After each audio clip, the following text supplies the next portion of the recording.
Hello everyone. आज हम पढ़ेंगे पृथ्वी के रासायनिक संगठन विभिन्न परतें। सबसे पहले हम पढ़ते हैं स्वेश के अनुसार पृथ्वी का रासायनिक संगठन। तो स्वेश नामक विद्वान ने पृथ्वी की रासायनिक संरचना के विषय में प्रकाश डाला था और उन्होंने कहा था कि भूपटल का ऊपरी भाग अवसाद से निर्मित परतदार सेलों का बना है और जिसकी गहराई और घनत्व बहुत कम है, और ये परत रवेदार सेल खासकर सिलिकेट पदार्थों की बनी है जिसमें फेल्सपार तथा अब्रक आदि खनिजों की बहुलता है। उन्होंने इस परत के नीचे 3 परतों की स्थिति बताई है, जिसमें पहली है सियाल।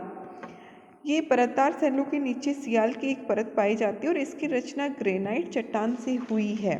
और इसकी रचना देखो, अब हम अगर इसमें देखें, सियाल यानी कि सिलिका और एल यानी कि एल्यूमिनियम, तो सियाल की रचना सिलिका और एल्यूमिनियम से हुई है और इसी कारण इस परत को सियाल कहा जाता है। इस परत का औसत घनत्व 2.9 है। औसत गहराई 50 से 300 किलोमीटर है।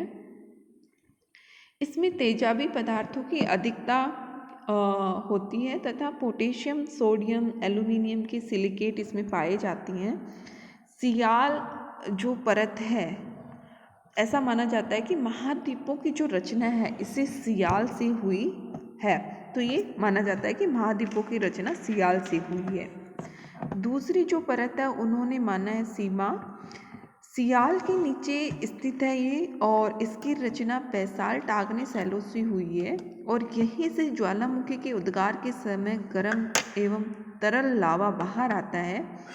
रासायनिक बनावट के दृष्टिकोण से इसे सिलिका यानी देखो SI और Ma, सिलिका और मैग्नीशियम की प्रधानता है। इनमें औसत घनत्व 2.9 से 4.7 है। गहराई 1000 से 2000 किलोमीटर है।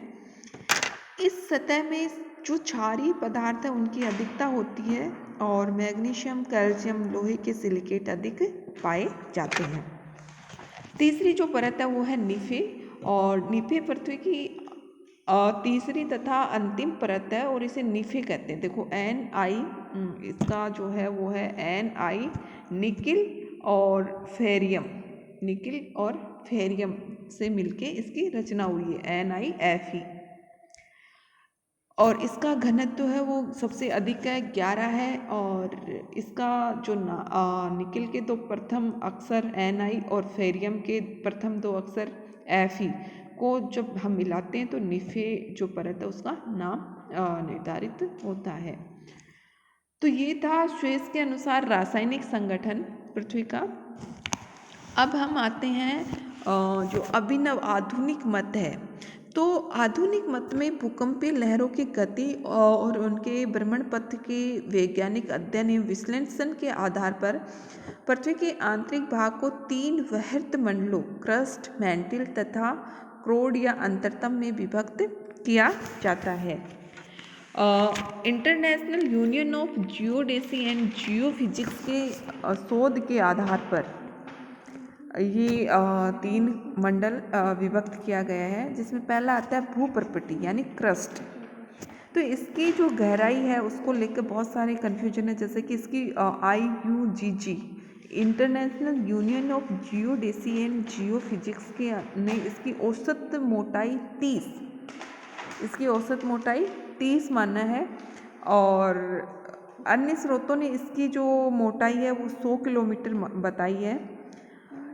IUGG के अनुसार क्रस्ट के ऊपरी भाग में P लहरों की गति 6.1 किलोमीटर प्रति सेकंड तथा निचले भाग में 6.9 किलोमीटर प्रति सेकंड है। और ऊपरी क्रस्ट का औसत घनत्व 2.8 और निचले का 3 है। तो देखो, अब ये जो घनत्व में अंतर है ये तो दबाव के कारण माना गया है।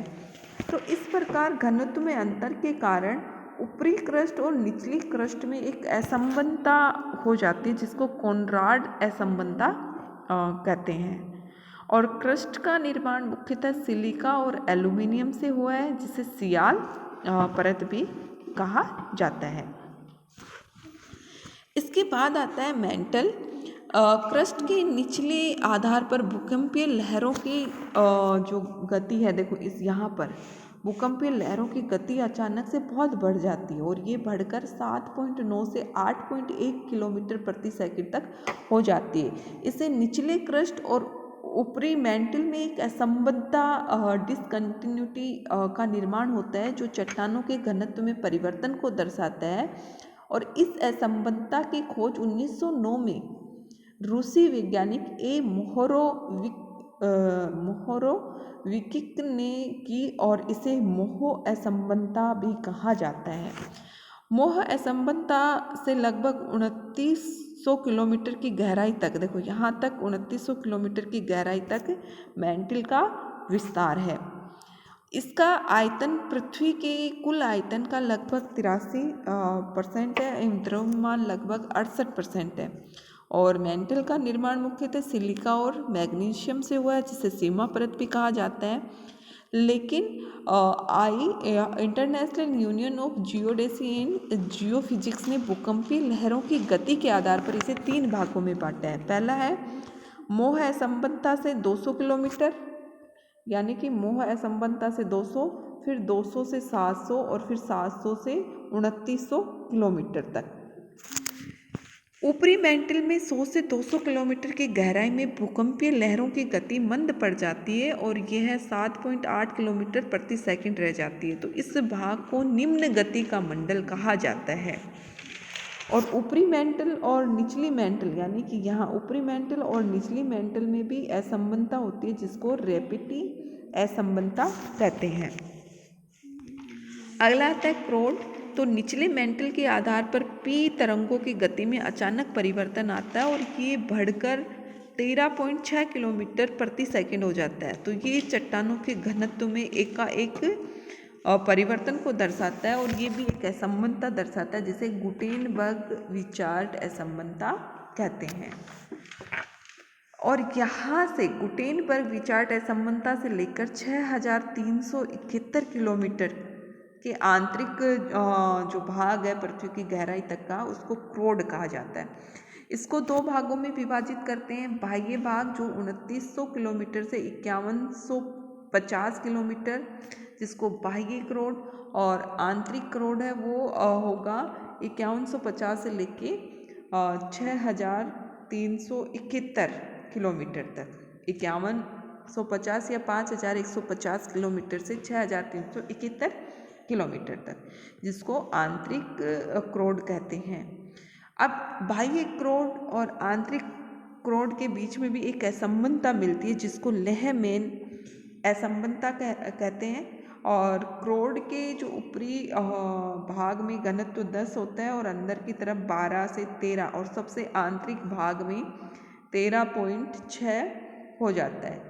और तो इस प्रकार क्रोड का घनत्व मेंटल के घनत्व के दोगुने से भी अधिक हो जाता है और बाह्य अंतरतम में ऐस तरंगे प्रवेश नहीं कर सकती, यानी कि जो बाह्य कोर है या क्रोड है उसमें ऐस तरंगे नहीं प्रवेश कर पाती है। तो यहाँ आंतरिक अंतरतम में जहाँ घनत्व सर्वाधिक है, तुलनात्मक दृष्टि से अधिक तरल होने के कारण पी तरंगों की गति 11.23 किलोमीटर प्रति सेकंड रह जाती है। अत्यधिक तापमान के कारण क्रोड को पिघली हुई अवस्था में रहना चाहिए, किंतु अत्यधिक दबाव के कारण ये तरल, अर्ध तरल या प्लास्टिक अवस्था में रहता है। क्रोड का आयतन पूरी पृथ्वी का 16% है और इसका द्रव्यमान पृथ्वी के कुल द्रव्यमान का 32% है। क्रोड के आंतरिक भाग में यद्यपि सल्फाइड व कार्बाइड की भी कुछ मात्रा रहती है और इसका निर्माण मुख्य रूप से निकेल एवं लोहे से हुआ है, अतः इसे निफी परत भी कहते हैं। अब देखो यहाँ पर पृथ्वी की आंतरिक संरचना में हमने कुछ असंबद्धता देखी है, जिसमें कॉनराड असंबद्धता जो कि ऊपरी क्रस्ट एवं निचली क्रस्ट के मध्य होती है, मोह असंबद्धता निचली क्रस्ट और ऊपरी मेंटल, रैपिटी असंबद्धता ऊपरी मेंटल और निचली मेंटल के बीच में, गुटेनबर्ग असंबद्धता निचली मेंटल प्लस बाह्य कोर के, यानी कि निचले मेंटल और बाह्य जो कोर है उनके बीच में। लह मेन असंबंधता जो कि बाह्य कोर और आंतरिक कोर के बीच में मिलती है। तो ये जो असंबंधता है वो घनत्व में अंतर जब आता है, चट्टानों के घनत्व में अंतर आता है, उसके आधार पर जो भूकंपीय तरंगे हैं उनकी गति क्या हो जाती है, उनकी गति घट या बढ़ जाती है। तो इस कारण ये असंबंधता उत्पन्न होता है। और इसके अलग अलग वैज्ञानिकों ने या भूगर्भविदों ने इनके अलग अलग नाम दिए हैं और इनके नाम के आधार पर ये संबंधता जाने जाते हैं। तो ये था पृथ्वी के जो रासायनिक संगठन और विभिन्न जो परतें हैं पृथ्वी की, उसके बारे में हमने पढ़ा।